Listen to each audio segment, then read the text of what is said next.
ఈరోజు జగన్మోహన్ రెడ్డి ముఖ్యంగా ఇక్కడికి రావడానికి కారణం ఈ యొక్క కూటమి ప్రభుత్వం చేస్తున్నటువంటి దౌర్జన్యకరమైనటువంటి విధానం, ప్రతిపక్షాన్ని అణగదొక్కాలా, ప్రతిపక్షాన్ని లేకుండా చేయాలనేటువంటి విషయంలో భాగంగా ఈరోజు గోవర్ధన్ రెడ్డి గారి మీద పెట్టినటువంటి కేసులు చూస్తే యావత్ ఆంధ్ర రాష్ట్రం ఈరోజు బాధపడుతూ ఉంది, సిగ్గుతో తలదించుకునింది. అసలు ఇంత అరాచకం చేయొచ్చా, ఇన్ని రకాలుగా ప్రజలను వేధించచ్చా అని చెప్పి ఈరోజు ఆంధ్ర రాష్ట్రం అంతా కూడా నివ్వెరబోయేటువంటి పరిస్థితులు. ఒక మంచి లీడర్ ఈ యొక్క నెల్లూరు జిల్లాలో ఎక్కడికి పోయినా కూడా మంచి పేరున్నటువంటి లీడరు, జిల్లా పరిషత్ చైర్మన్గా ఉన్నారు, 2 సార్లు ఎమ్మెల్యేగా కూడా ఉన్నారు. ఎక్కడికి పోయినా మంచి ఆదరణ ఉన్నటువంటి వ్యక్తి మీద వాళ్ళు పెట్టేటువంటి కేసులు చూస్తే అసలు ఇట్లా కేసులు పెట్టచ్చా అని ప్రతి ఒక్కరూ అడుగుతున్నారు. జిలెటిన్ స్టిక్స్ అంటే కేవలం బెయిల్ నిరోధించడానికి ఆ సెక్షన్. ఎక్కడైనా గోవర్ధన్ రెడ్డి గారు ఎక్కడ జిలెటిన్ స్టిక్స్ పెట్టి ఏమన్నా పేల్చినాడా? అసలు ఎక్కడైనా ఎస్సీ ఎస్టీ కేసు ఎక్కడైనా గోవర్ధన్ రెడ్డి గారు పోయి ఎవరైనా ఎస్సీలు ఎస్టీని ఎక్కడైనా బెదిరించినారా? కేవలం అరెస్ట్ చేసిన తర్వాత బెయిల్ రాకుండా చేయడం కోసం, బెయిల్ను నివారించడం కోసం ఉపయోగించినటువంటి సెక్షన్లు ఇవన్నీ. ఎస్సీ ఎస్టీ అట్రాసిటీ కేసులు ఉపయోగించిన, తర్వాత జిలెటిన్ స్టిక్స్, ఎక్స్ప్లోజివ్ యాక్ట్స్ ఉపయోగించిన ఎంత దారుణంగా చేస్తున్నారంటే ఇటీవల మీరు చూశారు. జగన్మోహన్ రెడ్డి గారు తాడేపల్లి నుంచి సత్తెనపల్లి నియోజకవర్గంలో ఒకసారికి పోతూ ఉంటే దారిలో ఒక యాక్సిడెంట్ జరిగిందని చెప్పి వాళ్ళు చిత్రీకరిస్తారు. వాళ్ళంతకు వాళ్ళే, వాస్తవానికి అక్కడ యాక్సిడెంట్ జరగలేదు, ఏ మనిషికి తగలలే. ఒకవేళ తగిలింది అనుకున్నా కూడా యాక్సిడెంట్ చేస్తే యాక్సిడెంట్ కేసు డ్రైవర్ మీద పెడతారు తప్పితే జగన్మోహన్ రెడ్డి గారి మీద కూడా కేసు పెట్టేటువంటి దౌర్భాగ్యమైనటువంటి పరిస్థితులు ఈరోజు ఈ రాష్ట్రంలో ఉన్నాయి.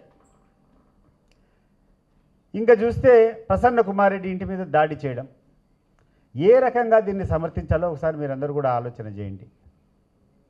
మహిళల పట్ల గౌరవంగా ఉండాలని చెప్పి మీరు మాట్లాడుతున్నారు.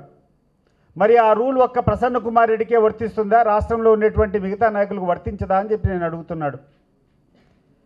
నిన్నగాక మొన్న మా వైఎస్ఆర్సీపీ మాజీ మంత్రివర్యులు రోజా మీద అక్కడటువంటి స్థానిక ఎమ్మెల్యే భానుప్రకాష్ ఏమని మాట్లాడాడు ఒకసారి నేను గుర్తు చేస్తున్నా. ఈ యొక్క పోలీస్ అధికారులకు, ఇక్కడటువంటి తెలుగుదేశం పార్టీ లీడర్లకు, ఈ కూటమి లీడర్లకు అందరికీ మీరు కూర్చొని ప్రతి నిమిషము అసభ్యంగా మాట్లాడతారని చెప్పి వైఎస్ఆర్ కాంగ్రెస్ పార్టీ నాయకులను ఏలెత్తి చూపిస్తారే, నిన్న భానుప్రకాష్ కూర్చొని రోజా గారినటువంటి మాటలను మీరు ఏ రకంగా పరిగణిస్తారో మీరు చెప్పాలని చెప్పి నేను కోరుకుంటున్నాను.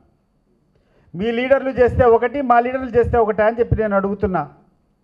ఈరోజు లోకేష్ను ప్రత్యక్షంగా నేను అడుగుతున్నా, నువ్వు ఆ రోజు కూర్చొని విజయవాడ చుట్టుపక్కల ఉండేటువంటి ఆ యొక్క ఆర్టికల్ వచ్చిన దాన్ని పెట్టుకొని చూసుకొని అదంతా మా నాయకులకు అంటగట్టి నువ్వు మాట్లాడావే.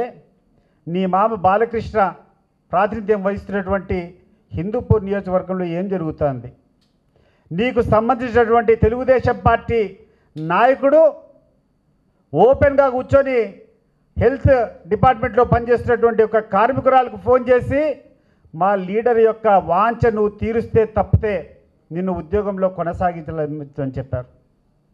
మరి లోకేష్ గారు, చంద్రబాబు నాయుడు గారు, నేను అడుగుతున్నా, ఇంత దౌర్భాగ్యమైనటువంటి దుస్థితిలో ఈరోజు పరిస్థితులుంటే దీన్ని ఎండగట్టేదానికి, మీరు చేసినటువంటి రాక్షస పాలనను ఖండించడానికి, ప్రజలకు మీరు ఇచ్చినటువంటి హామీలన్నీ మోసపూరితంగా గాలికి వదిలేసినటువంటి పరిస్థితుల్లో జగన్మోహన్ రెడ్డి గారు వస్తే జనం ఎందుకు స్పందించరు, ఎందుకు రారు అని చెప్పి నేను అడుగుతున్నాను. ఇంకొక కథ, రాత్రి 1:26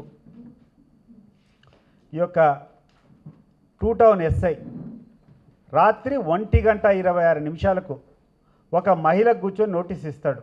ఇంటి కిందికి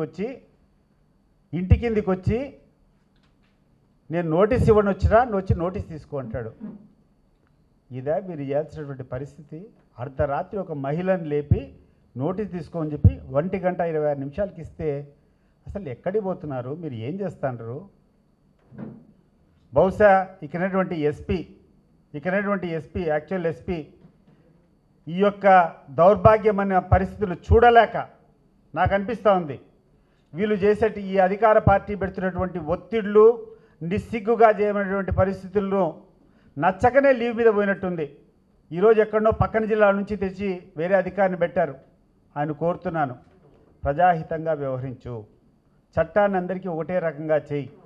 చంద్రబాబు నాయుడు గారు పోతే మీ అంతకు మీరు స్కూల్ బస్సులు తీసుకొని అధికారులే కూర్చొని వేల మంది డ్వాక్రా మహిళలందరినీ ఎక్కించి బస్సులకి ఎక్కించి పంపిస్తారే, ఈరోజు స్వచ్ఛందంగా ప్రజలు వస్తే ఆపేటువంటి దుస్థితి ఎందుకుంది అని చెప్పి నేను అడుగుతున్నాను. జగన్మోహన్ రెడ్డి గారు ఒక ప్రజాహిత నాయకుడు, ఇక్కడనేటువంటి ప్రజల గుండెల్లో గూడు కట్టుకునేటువంటి నాయకుడు. ఆ నాయకుడికి వచ్చినప్పుడు ఆయనకు కష్ట సుఖాలు, ఇక్కడనేటువంటి పరిస్థితులు చెప్పేటువంటి బాధ్యత ఉంటుంది, వినేటువంటి బాధ్యత కూడా ఆయనకు ఉంటుంది. మీ మాదిరి చౌకబార్ నాయకుడు కాదు ఆయన. ఆయన చాలా గొప్ప స్థాయిలో ఉన్నటువంటి నాయకుడు. ఆయనకు జనానికి మధ్య రావడం అంటే, జగన్ అంటే జనం, జగన్ ఎక్కడుంటే జనం అక్కడే ఉంటారు. ఆయన మీటింగ్లకు మీరు రాకూడదు అని చెప్పి ఆంక్షలు పెట్టాలనుకుంటే సూర్యకిరణాలకు అరిచే అడ్డం పెట్టేట్లే. కాబట్టి ఇవన్నీ విరమించుకోండి. మంచి శాంతియుతమైన వాతావరణంలో, ఎక్కడ దౌర్జన్యానికి రాలే, ఎవరి మీద పోవడంలా. కానీ ప్రజలకు మేలు జరగాలంటే ప్రతిపక్షంలో ఉండేవాళ్ళు ప్రజల్లో ఉండాలి. ఇక్కడనేటువంటి పాలపక్షం చేస్తున్నటువంటి అవినీతి కానీ, అన్యాయాలు కానీ ఇవన్నీ ఎండగట్టేటువంటి పరిస్థితులు ఉన్నప్పుడే ఇక్కడనేటువంటి ప్రజలకు మేలు జరుగుతుంది. అంతే తప్పితే మేము నిశ్శబ్దంగా కూర్చున్నామనుకో వీళ్ళ అరాచకాలకు అడ్డే ఉండదు. కాబట్టి ఈ సందర్భంగా ఇక్కడనేటువంటి అధికారులకు అందరికీ చెప్తున్నాం, జగన్మోహన్ రెడ్డి గారిని చూడడానికి వచ్చినటువంటి జనం మీద దయచేసి ఎటువంటి ఆంక్షలు పెట్టవద్దని చెప్పి కోరుకుంటూ ఎప్పుడెప్పుడా అని ఎదురు చూస్తున్న ఈవీ లవర్స్ రోజు రానే వచ్చింది. రాబోయే తరం కోసం తయారైన ఈవీ వావ్ అనిపించే కలర్స్ విడా VX2 Go మరియు విడా VX2 Plus జూలై 14వ తేదీ లాంచింగ్ సందర్భంగా జూలై 14వ తేదీ సోమవారం ఒక్క రోజు డెలివరీ తీసుకున్న వారికి సరయు హీరో వారు అందిస్తున్న బంపర్ ఆఫర్ 10,000 రూపాయల వరకు డిస్కౌంట్ మరియు 0 డౌన్ పేమెంట్ తో ఈవీ మీ సొంతం. Free battery replace plan. ముందుగా బుక్ చేసుకున్న వారికి హెల్మెట్ ఉచితం. ఒక్క ఛార్జింగ్ 100 కిలోమీటర్స్ దూరం. ఈ వెహికల్స్ కేవలం సరయు హీరోలో మాత్రమే లభ్యం. వివరములకు సరయు హీరో షోరూమ్, జోయలుకస్ ప్రక్కన, mini bypass road, Ramamurthy Nagar, Nellore. Hi Nilor, please subscribe to N3 TV.